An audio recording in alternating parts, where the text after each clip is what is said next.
প্রতিদিনের মতো আল্লাহর কাছে শুকরিয়া আদায় করে নিচ্ছি। আমি শ্রেষ্ঠ নবীর উম্মত হতে পেরেছি। আলহামদুলিল্লাহ। হ্যালো এভরিওয়ান, আসসালামু আলাইকুম। যে যেখান থেকে আমার ভিডিও দেখছেন সবার জন্য রইল অসংখ্য ভালোবাসা। আশা করছি সবাই ভালো আছেন। আলহামদুলিল্লাহ, আমিও আল্লাহর রহমতে ভালো আছি। আজ চলে আসলাম দুপুরের রান্না নিয়ে। আমি রান্না করব আজ ইলিশ মাছ, যেটাকে ঝাটকা ইলিশ বলা হয়। আজ ইলিশ মাছ রান্না করতে আমি যা যা নিয়েছি, প্রথমে কলা নিয়েছি সেদ্ধ করে, এরপরে নিয়েছি আদা রসুন পেস্ট, কালো জিরা, পেঁয়াজ পেস্টও করে নিয়েছি, আর নিয়েছি হলুদ, মরিচ, লবণ, কাঁচামরিচ। আর এই ইলিশ মাছগুলোকে আমি ২-৩ দিন আগে ফ্রোজেন করে রেখেছিলাম হলুদ, মরিচ, লবণ মাখিয়ে। দেখুন, এভাবে রাখলে রান্না কিন্তু খুব সহজ হয়ে যায়। যারা আমার আপুরা চাকরিজীবী আর ব্যস্ততম সময় কাটান, তারা এভাবে যদি ফ্রিজে প্রসেসিং করে রাখেন, তাহলে কিন্তু খুব সহজ হয়ে যায় আমাদের রান্না। আমি তো লবণ দিয়ে খুব সুন্দরভাবে মাখিয়ে রেখে দিয়েছিলাম। এখন আর পানি দিয়ে ধুইব না, একদম সরাসরি তেলে ভাজিয়ে নিব। তেলে ভাজা হয়ে গেলে আমি রান্না করে নিব। আর এভাবে যদি ফোড়ন দেওয়া হয় কালো জিরে দিয়ে তেলে, তাহলে কিন্তু কলা আর ইলিশ মাছের তরকারি খুবই টেস্টি হয়ে যায়। আমি এভাবে অনেকবার খেয়েছি, আমার কাছে তো দারুণ লাগে। তোমরাও এভাবে করে খেয়ে দেখবে আপুরা। আমার নতুন আপু যারা আছো তোমরা, এভাবে বড় ইলিশ মাছও যদি রান্না করে খাও, দারুণ হবে। আমি চুলাটাকে বাড়িয়ে দিলাম, মাছ ভেজে নিব। আমি কিন্তু একটু তাড়াতাড়ি করে ভাজবো, আমি আবার বাহিরে যাব এই কারণে। আমি মাছ ভাজা হয়ে গেলে ভালো করে মশলা কষিয়ে আজকে রান্না করে নিব ঝাটকা ইলিশ। আমি আস্তে আস্তেই রেখেছি, মাছগুলি কিন্তু ছোট ছিল। বড় দেখা যাচ্ছে কিনা ভিডিওতে জানি না। মাছগুলি ছোট ছোট ছিল। এক পিস একজনে খেলেই হয়ে যাবে, আমার বাসায় মেহমান আছে তাই। আমি কিন্তু বসিয়ে দিলাম। তোমরা একটু ফ্রিজ থেকে মাছটাকে বাহির করে কিছুক্ষণের জন্য রেস্টে রাখবে। এতে করে মাছের বরফটা ছেড়ে দিবে, ভাজতে ভালো হবে। আমার একটু লেগে লেগে গিয়েছে, বরফ দিয়ে দিয়েছি আমি, তাই। দেখো, আমি উল্টাতে গেলে লেগে যায়। তোমরা এভাবে এই ভুলটা করো না। তোমরা একটু মাছ এক পিঠ ভালোভাবে হলে এরপরে উল্টিয়ে দিও। ঠিক আছে আপুরা? তারপরও আমার রান্নাটা এত মজা হয়েছিল, খেয়েছি আলহামদুলিল্লাহ, খুবই ভালো হয়েছিল। যেকোনো মাছই কিন্তু আমরা এভাবে প্রসেসিং করে রাখতে পারি ফ্রিজে। রেডি কুক খুব সুন্দর হয়। তোমরা করে রেখো, মাঝে মাঝে এভাবে সহজ হয় কিন্তু রান্না। অনেক সময় ভেজেও রাখা যায়, প্রসেস করে ২-৩ দিনের আগে যদি ভেজে রাখে মাছ, তাহলে কিন্তু রান্না করে খেলে ওটা কিন্তু খুবই ভালো লাগে। সপ্তাহখানিক কথা বলছি না, সপ্তাহখানি হলে কিন্তু আবার ভালো লাগবে না। ৩ দিন বলো, ২ দিন বলো, এভাবে ফ্রোজেন করে আগে রাখলে তাড়াতাড়ি বাহির করেই ভেজে ফেলা যায় বা রান্না করে ফেলা যায়। আমি এভাবে প্রায় দিনই রাখি। তোমাদেরকে একদিন দেখিয়ে দিব আমি কিভাবে প্রসেস করে রাখি। দেখো, আমার ভাজা হয়ে গিয়েছে। এই তেলের মধ্যেই আমি পেঁয়াজ পেস্ট দিয়ে দিব। আর প্রথমেই দিব কালো জিরা।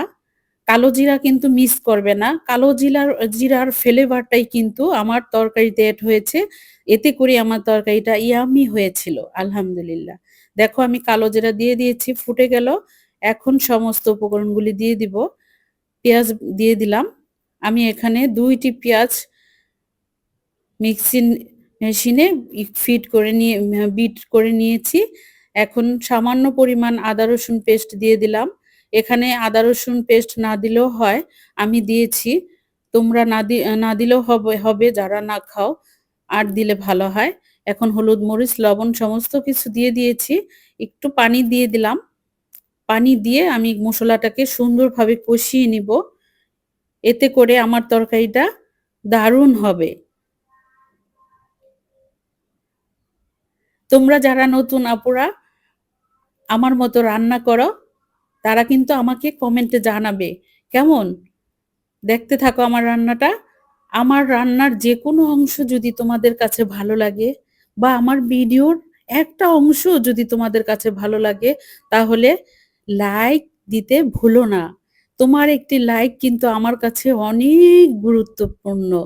একটি লাইক করে দাও। যদি সম্ভব হয়, যদি আমার ভিডিও ভালো লাগে তাহলে সাবস্ক্রাইব করে আমার পাশে থেকে যাও। প্লিজ আমার পাশে থেকে যাও। আমি কলাগুলি দিয়ে দিচ্ছি। কলা কিন্তু আগে সেদ্ধ করে নিয়েছি। খুব সফট হয়েছে আমার কলা। এটা আমাদের গ্রামের বাড়ির গাছের কলা। আমি নিজের হাতেই লাগিয়েছি এই কলা গাছ। ওখান থেকে কলা পাঠিয়েছে, ওই কলা রান্না করলাম। এত দারুণ লাগে সেটা আর বলার মতো না। তোমাদেরকে আর কি বলবো? একদম সফট। আমি একটু ভেঙেও ফেলিনি। আস্তে, আস্তেই রয়ে গিয়েছে আমার কলাটা। আর তরকারিটাও খুব দারুণ হয়েছিল। ঠিক আছে, দেখতে থাকো আমার ভিডিও। আর আমার মতো এভাবে রান্না করে নিও।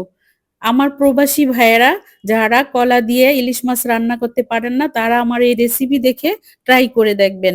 প্লিজ এই রেসিপি দেখে ট্রাই করতে ভুলবেন না। একবার খেলে বারবার এভাবে খেতে ইচ্ছে করবে। বড় ইলিশও রান্না করে নিতে পারেন।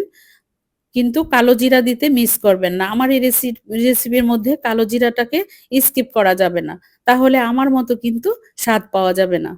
আমি গ্যারান্টি দিলাম যে এই তরকারি রান্না করলে তরকারিটাকে চেটেপুটে খাওয়া হয়ে যায়। কারণ দারুণ একটা ফ্লেভার আসে কালো জিরা থেকে। এখন আমি মাছটাকে আর তরকারি উল্টিয়ে পাল্টিয়ে ঝোল দিয়ে দিব। কারণ আমার কলা কিন্তু সেদ্ধ করা আছে। আমি ১ম এ লবণ আর হলুদ দিয়ে কলাটাকে সেদ্ধ করে নিয়েছি। এতে করে আমার কলা কিন্তু দারুণ একটা সফট আছে। ঠিক আছে, দেখতে থাকো আপুরা। আর আমার প্রবাসী ভাইয়েরা, আমার প্রবাসী ভাইয়েরা মায়ের হাতের রান্না খেতে চাও, তারা আমাকে আমার এই রান্নাটাকে ফলো করো।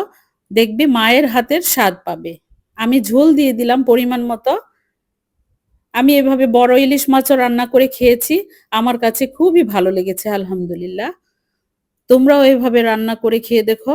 এই রেসিপিটা দিয়ে যদি রুই মাছও রান্না করা হয় বা যেকোনো বড় মাছ রান্না করা হয় কালো জিরে ফোড়ন দিয়ে, তাহলে কিন্তু টেস্টই বেড়ে যায়।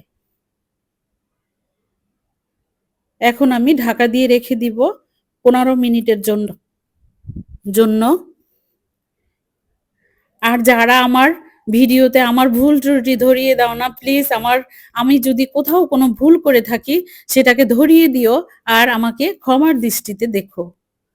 এই যে বলক চলে আসছে, দেখবে কলা কিন্তু গলে যাবে না। খুব সুন্দরভাবে হবে আমার তরকারিটা।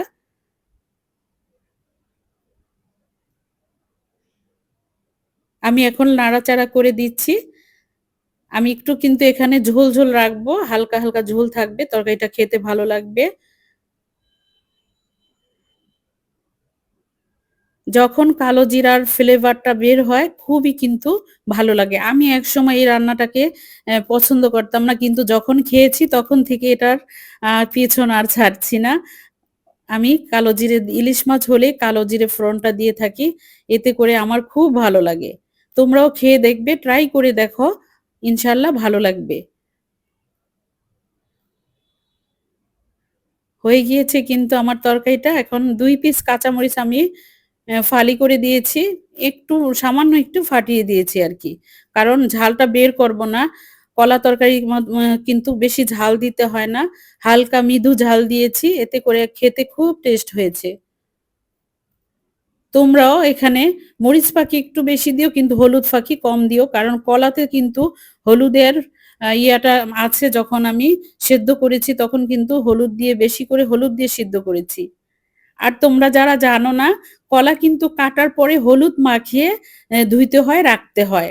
নয়তোবা তরকারিটাও কালো হয়ে যায়, আর কলাও কিন্তু কালো হয়ে যায়। এটাও খেয়াল রাখবে, মাথায় রাখবে। কলা কাটার পরেই হলুদ মাখিয়ে নিবে। আমার কলা কিন্তু কালো হয়ে যায়নি। আমি হলুদ মাখিয়ে রেখেছি। এরপরে হলুদ দিয়ে আবার সেদ্ধও করেছি। দেখতে পেয়েছো? আমার রান্না কিন্তু রেডি।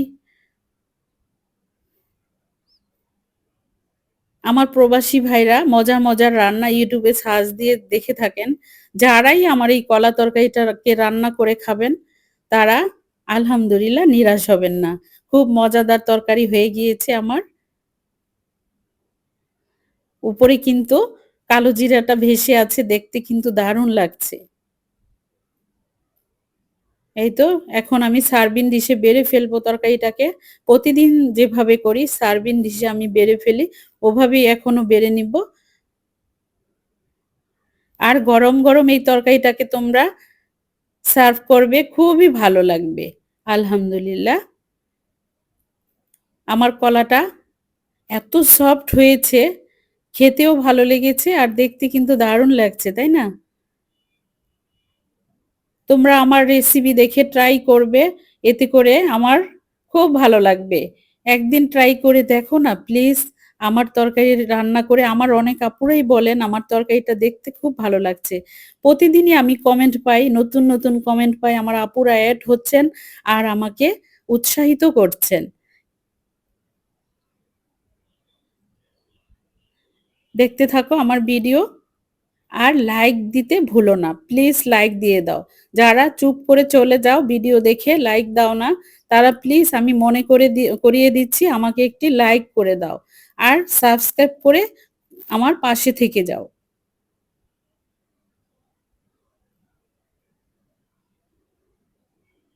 আমি এখানে পুরো তরকারিটাকে বেড়ে নিব।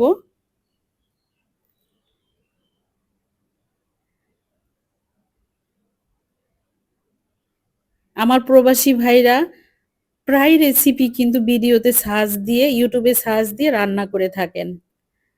ঠিক আছে? দেখুন ভাইয়া এবং আপুরা কেমন হয়েছে আমার রান্নাটা? আমার কাছে তো ভীষণ ভালো লাগছে। আজকের মতো ভিডিওটা শেষ করছি। ফিরবো অন্য কোনো রেসিপি নিয়ে। দোয়া করি সবাই অনেক ভালো থাকো। আল্লাহ হাফেজ।